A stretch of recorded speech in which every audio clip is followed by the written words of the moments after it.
السلام علیکم رحمۃ اللہ وبرکاتہ۔ رب اشرح لی صدری ویسر لی امری واحلل عقدۃ من لسانی یفقہوا قولی۔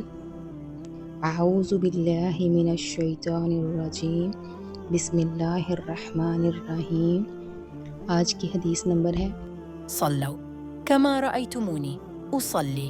نماز اسی طریقے سے پڑھو جیسے تم مجھے نماز پڑھتے ہوئے دیکھتے ہو۔ حدیث: نماز اسی طریقے سے پڑھو جیسے تم مجھے نماز پڑھتے ہوئے دیکھتے ہو کا مفہوم یہ ہے کہ نبی کریم صلی اللہ علیہ وسلم نے اپنے صحابہ کرام رضی اللہ عنہم کو یہ ہدایت فرمائی کہ وہ نماز کو اسی طریقے سے ادا کریں جیسے آپ صلی اللہ علیہ وسلم نماز ادا کرتے تھے۔ نبی کریم صلی اللہ علیہ وسلم نے نماز کے طریقے کو عملہ اپنے صحابہ کے سامنے پیش کیا تاکہ وہ صحیح طریقے سے نماز پڑھ سکیں۔ اس حدیث سے معلوم ہوتا ہے کہ نماز کے بارے میں نبی کریم صلی اللہ علیہ وسلم کی سنت کی پیروی ضروری ہے۔ صحابہ کرام نے نبی کریم صلی اللہ علیہ وسلم سے نماز کے عملی طریقے کو سیکھا اور پھر اسے آگے منتقل کیا۔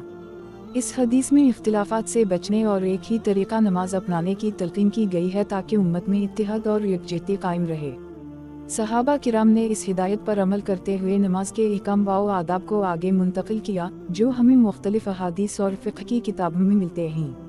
یہ حدیث نماز کی صحیح ادائیگی کے لیے ایک بنیادی رہنما اصول فراہم کرتی ہے، جس سے مراد یہ ہے کہ نماز کے ہر رکن، ہر حرکت اور ہر قول کو اسی طرح ادا کیا جائے جیسے نبی کریم صلی اللہ علیہ وسلم نے ادا کیا۔